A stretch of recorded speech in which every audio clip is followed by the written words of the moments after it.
Amado Pai que estás nos céus, quão maravilhoso, Senhor, é termos a oportunidade de estudar a Tua palavra. Que o Senhor nos dê o entendimento, que o Senhor nos dê a compreensão daquilo que vamos estar estudando nesse momento e que a Tua palavra se cumpra como ela diz, que ela nunca sairá vazia em nossos corações. Em nome de Jesus eu te oro. Amém. Bem, queridos, o tempo é curto.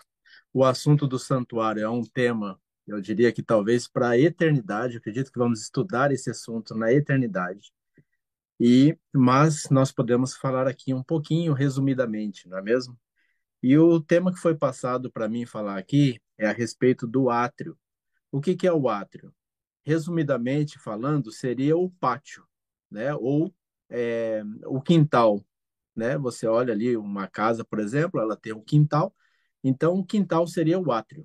Só que é interessante, tudo que Deus estabeleceu era um lugar santo, ou seja, também era um local sagrado, mesmo sendo ali o pátio do santuário ou do tabernáculo, tá certo? É, eu estive olhando, né, o texto bíblico que foi referido aqui, Salmo 77, verso 13. Ali diz: Os teus caminhos, ó Deus, são santos. Isso na minha versão bíblica. Outras versões diz que o caminho de Deus é o santuário. Olha que interessante. Eu estive pesquisando essa palavra que é colocada como traduzida como santuário ou santo, ela ou também ela é a palavra kodesh em hebraico, né? E ela significa um lugar sagrado. Ou seja, está totalmente de acordo, né? Mais de 200 vezes é usado traduzida essa palavra na Bíblia como santo e também ali mais de quase 70 vezes ela é traduzida como santuário na Bíblia.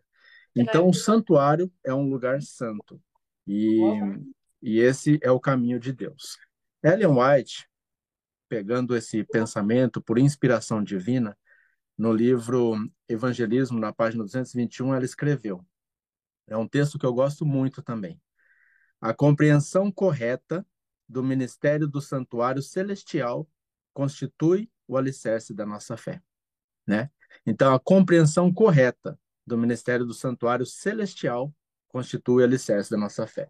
Ok, Jean. Ali está dizendo a compreensão correta do ministério do santuário celestial. Mas o que isso tem a ver com o santuário terrestre? Eu não vou tomar aqui falar muito a respeito disso daqui, porque depois o Rodrigo e o irmão Daniel vai estar entrando mais nesses assuntos aí, provavelmente. Mas o fato é que Deus, lá em Êxodo, ele conversa com Moisés, ele diz assim, olha, você vai fazer tudo aquilo que foi lhe mostrado. Ou seja, o santuário terrestre era uma cópia do santuário celestial. Tudo aquilo não foi planejamento humano. Os seres humanos não planejaram. Quem planejou foi Deus.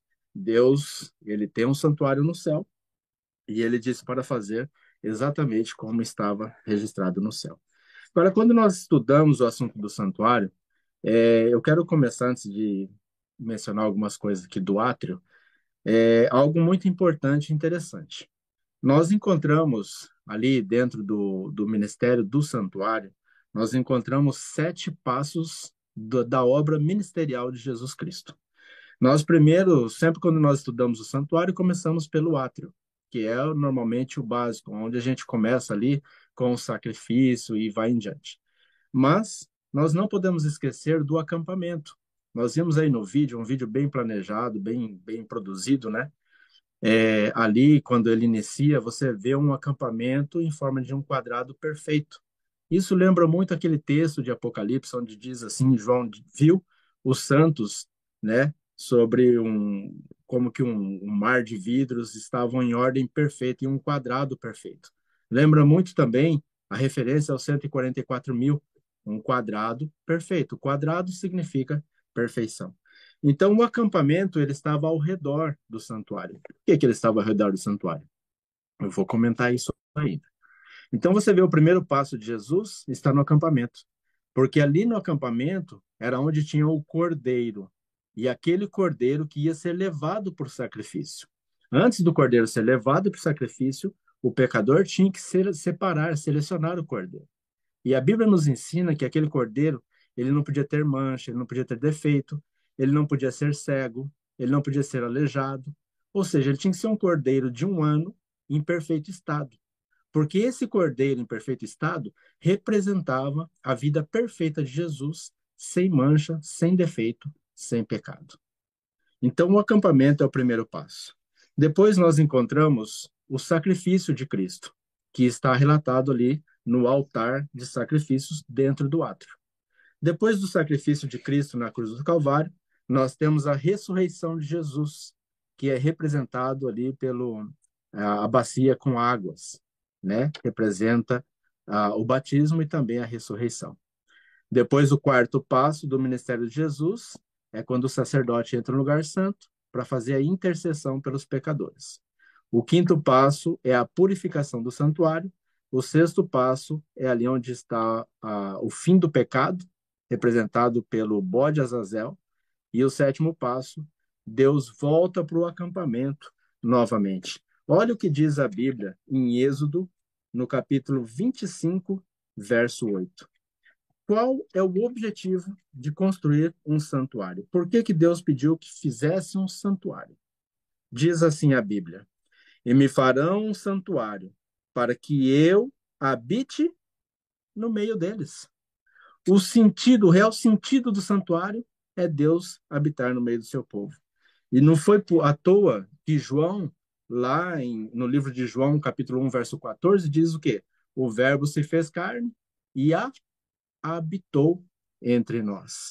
Deus, ele sempre quis estar junto com o seu povo, habitar junto com o seu povo. Deus nunca desejou estar separado de nós, né?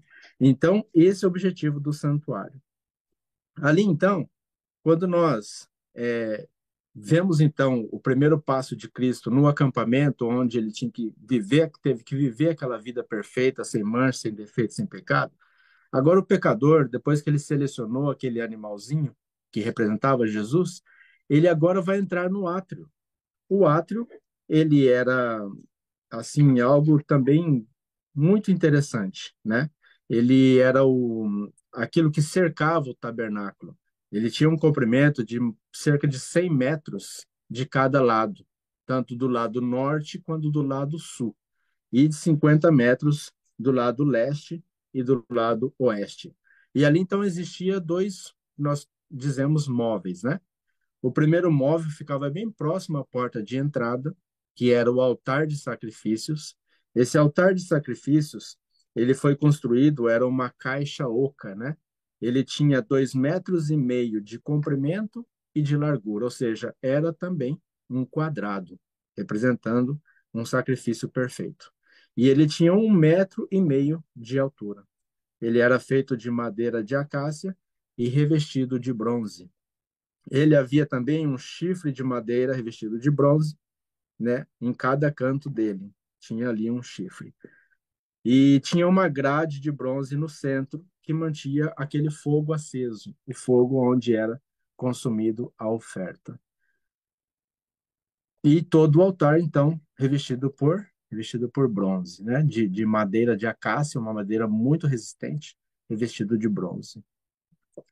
Ele foi considerado também um altar santo, porque lá em Êxodo 29, 37, diz assim que todo aquele que tocar no altar de sacrifício, ele seria santo. E isso foi um decreto de Deus.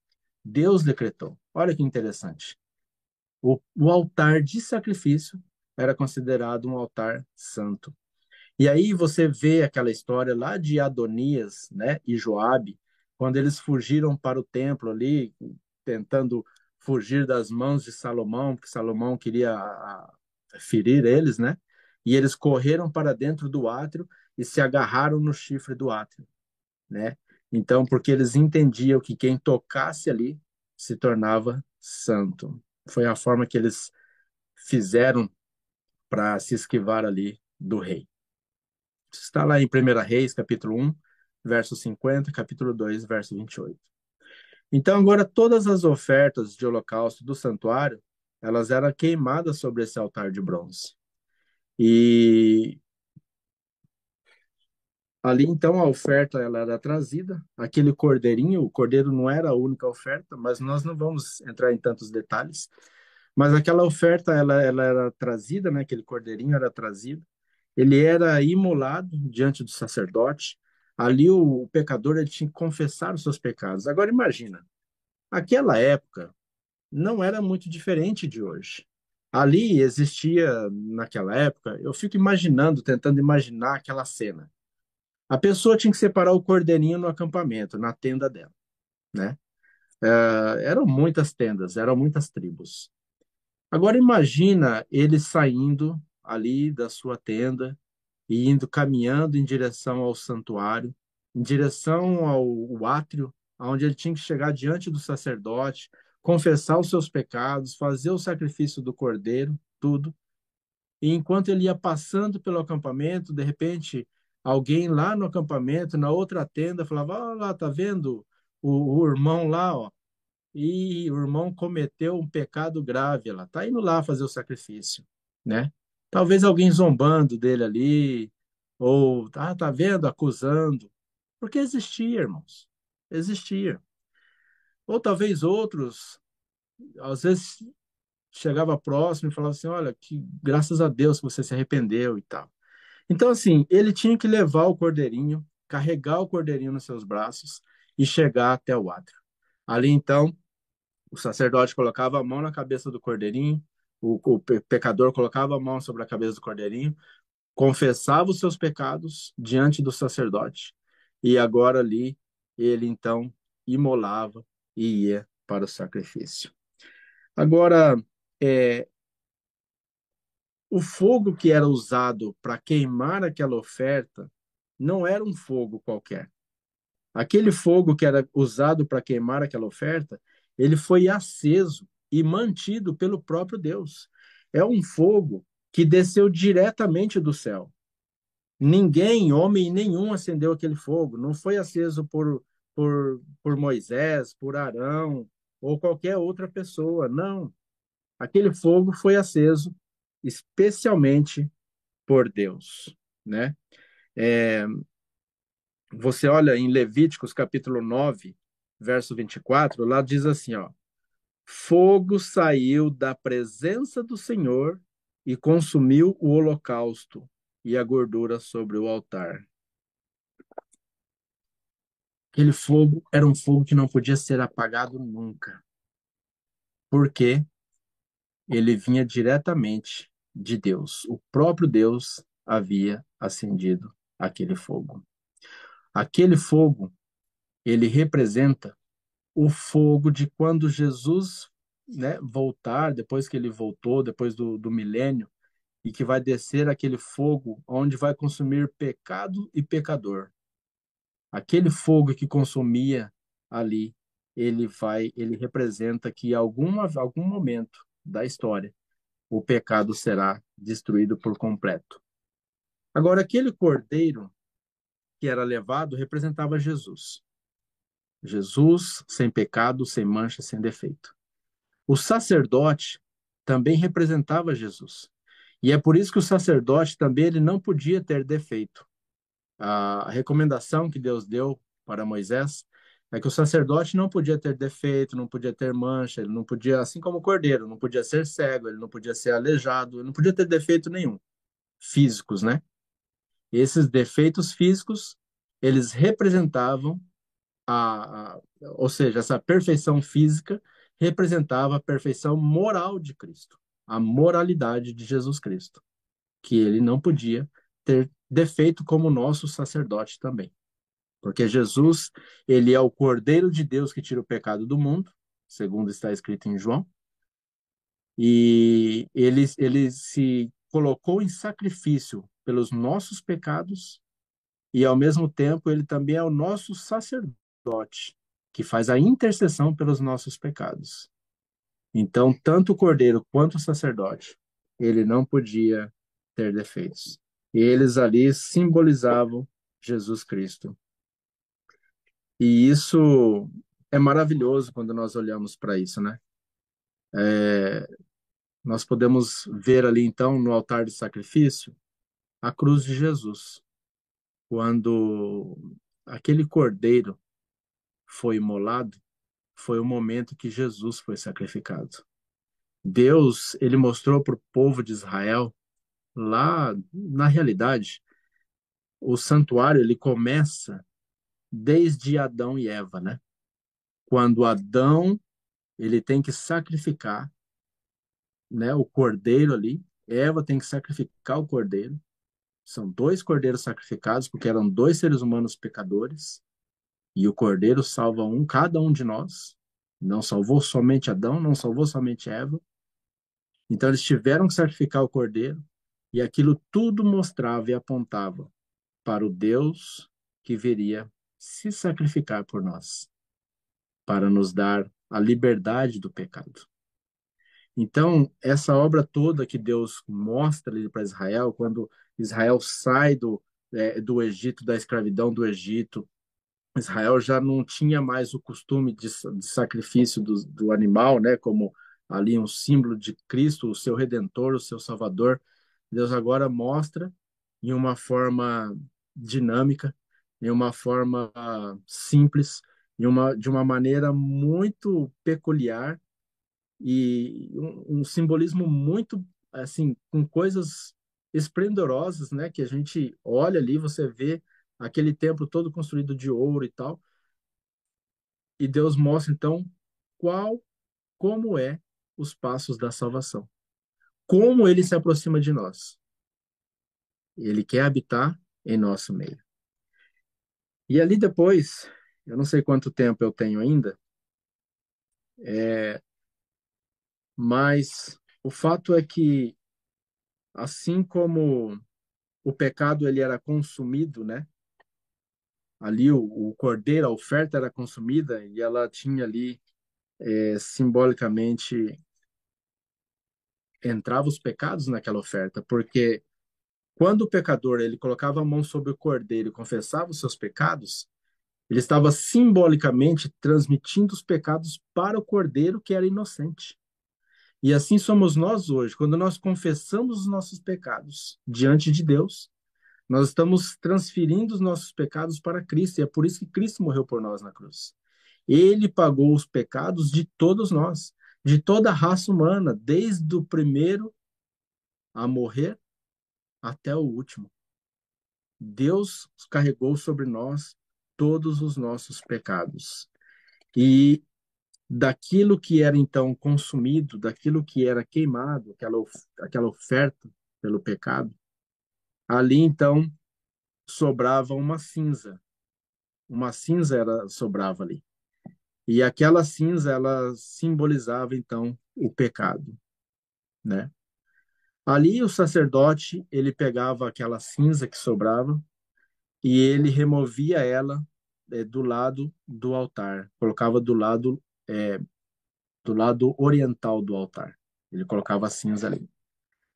E depois ele tirava aquela cinza para fazer a limpeza e levava aquilo tudo para fora ali do local, numa área limpa. Aquela cinza representada pelo pecado, ela era levada para uma área limpa, jogada numa área limpa.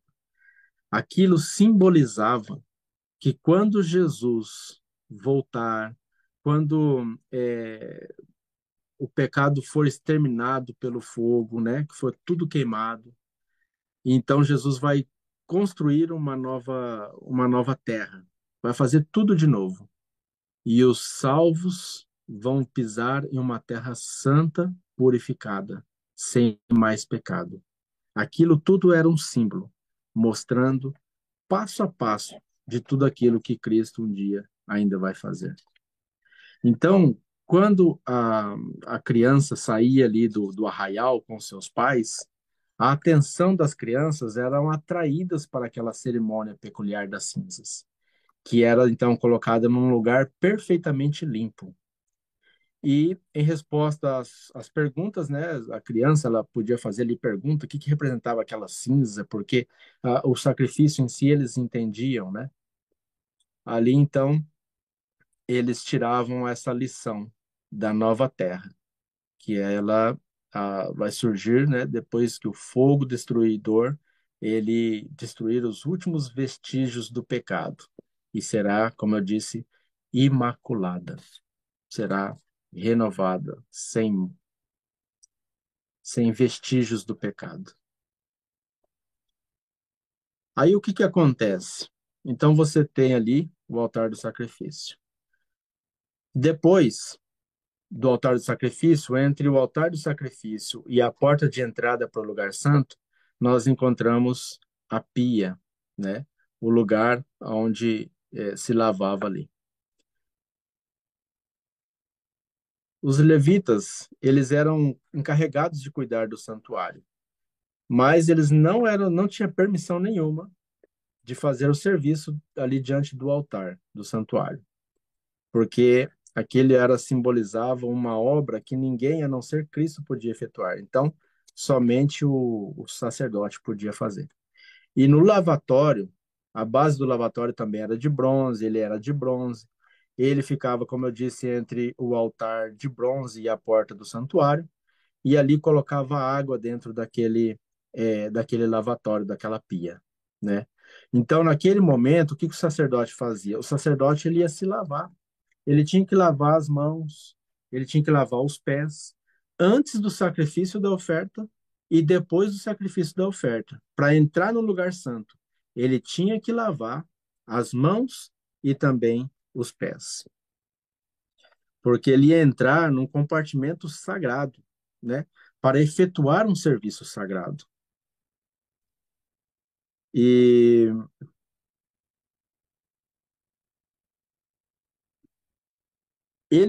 se eles ousassem entrar dentro do tabernáculo sem antes passar pelo lavatório e lavar as mãos e os pés, eles recebiam a pena de morte. Estará em Êxodo capítulo 30, você pode ler isso depois, né? De tão assim, importante, tão sério que era fazer aquele ritual.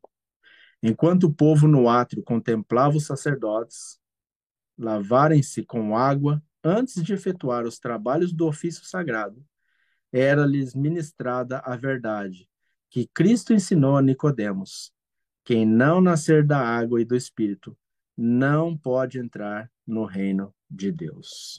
Assim que aquela pia, ela representa o batismo, porque ali quando o sacerdote ele lavava as suas mãos, que havia feito imolado o cordeiro e queimado o cordeiro como sacrifício, então significava a purificação. Por isso que para ele entrar no lugar santo, ele tinha que ser purificado e representava o batismo. Quando uma pessoa se entrega a Deus e ela desce as águas batismais, ela está lavando seus pecados e seguindo a Cristo, o Cordeiro. Agora, além do batismo, também, como eu mencionei no começo, a pia representa a ressurreição de Jesus. É por isso que é tão importante, que é isso que o batismo representa. Quando uma pessoa ela é imergida na água, por isso que o batismo deve ser por imersão. Quando a pessoa é imergida na água e o sacerdote traz ela de volta, é como se ela tivesse sepultado todos os pecados dela e agora ela nasce para uma nova vida. Ela ressuscita, entre aspas, para uma nova vida. E assim foi com Cristo. Cristo naquela cruz, ele pagou os preços dos nossos pecados. Cristo naquela cruz recebeu todos os nossos pecados e ele morreu. Mas quando ele ressuscitou para garantir que nós teríamos uma vida eterna, uma vida nova, uma vida restaurada. Amém? Louvado seja Deus por isso. Então, em Êxodo, nós vemos que havia um átrio que circundava o tabernáculo, onde as ofertas eram imoladas. Em João capítulo 12, existe a grande oferta antítipica que foi sacrificada na terra, Jesus Cristo. Em Levítico 6, as cinzas do altar eram colocadas em um lugar limpo. Em Malaquias 4, as cinzas dos ímpios serão deixadas sobre a terra purificada. Levítico 6, o sacerdote trajava suas vestes sacerdotais ao colocar as cinzas juntos ao altar. Porque quando ele ia separar aquela cinza, ele tinha que trajar com as suas vestes sacerdotais, ele tinha que trocar as suas vestes. Em Hebreus 2, verso 17, Cristo é o sumo sacerdote para efetuar a reconciliação pelos pecados do povo. Em Levítico 6:11, quando o sacerdote lavava as cinzas para fora, levava as cinzas para fora do arraial, em um lugar limpo, ele despia suas vestes sacerdotais e trajava outras vestes. Apocalipse 19, verso 14 a 16, Isaías 63, verso 1 a 4. Quando Cristo vier à terra para destruir o pecado e pecadores, deporá suas vestes sacerdotais e substituirá pelas vestes reais. Oh, glória! Que coisa linda, gente. Que coisa maravilhosa. Não tem como. A cruz, o santuário, é a sombra da cruz. Tudo o que nós aprendemos no santuário, nós temos a certeza absoluta de que Jesus fez simplesmente para nos dar a salvação, simplesmente para nos purificar do pecado. Agora, olha que coisa aqui que nós precisamos. É por isso que é importante, irmão Daniel, essa vigília que o irmão formou aqui para falar a respeito do santuário, mesmo que seja de forma assim bem resumida, né? E eu acredito que os irmãos deveriam estudar esse. Se alguém não estudou a fundo, ou não estudou, nunca estudou, busque estudar o assunto do santuário. Você vai ver ali em Êxodo a partir do capítulo 24, 25, 27, alguma coisa assim, em diante. Depois você vai ver em Levíticos, nos primeiros capítulos, capítulo 6 especificamente, falando do átrio. É muito importante porque, como diz Salmos, os caminhos de Deus estão no santuário. Como o Espírito de Profecia nos diz, a compreensão correta do santuário celestial constitui o alicerce da nossa fé. E esse mesmo livro, na página 224, está escrito: o inimigo introduzirá doutrinas falsas, tais como as de que não existe um santuário. Este é um dos pontos em que alguns se apartarão da fé. Interessante, irmãos. O inimigo, ele sabe como Deus quer te salvar. E ele quer tirar isso. Ele quer destruir isso. Por isso que nós temos que, a base da nossa fé, o alicerce da nossa fé, tem que ser o estudo do santuário, que está aqui, ó, relatado na Bíblia, a palavra de Deus. Não há outro caminho. Jesus morreu na cruz para nos salvar, mas nós não ficamos na cruz, irmãos. O processo continuou e continua e continuará. A cruz foi um passo. A vida de Cristo perfeita foi um passo. A ressurreição foi outro passo. A intercessão é outro. A purificação do santuário é outro. E assim por diante. Que nós possamos seguir os passos de Cristo no santuário. E que possamos, assim, ter a certeza, a garantia de que Ele é o nosso Redentor, o nosso Senhor e o nosso Salvador.